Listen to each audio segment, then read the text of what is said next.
Kapag manalo ako sa eleksyon, mangungurakot ako ng pera ng bayan. Magnanakaw ako. Pero at least, honest ako. Pag akong nanalo sa darating na eleksyon, hindi ko tutuparin ang mga pangako kong ibababa ang mga bilihin at itataas ang sweldo. Dahil nambobola lang ako para manalo. Pero, at least honest ako.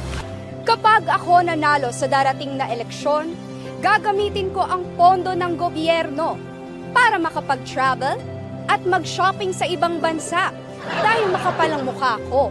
Pero, at least, honest ako. Kapag nanalo ako sa darating na eleksyon, gagamitin ko ang posisyon ko para mambabae. Dahil babaero ako. Pero, at least, honest ako. Kapag nanalo ko sa darating na eleksyon, bibigyan ko ng puwesto sa gobyerno ang lahat ng mga kamag-anak at kaibigan ko. Dahil korap ako. Pero, at least, honest ako.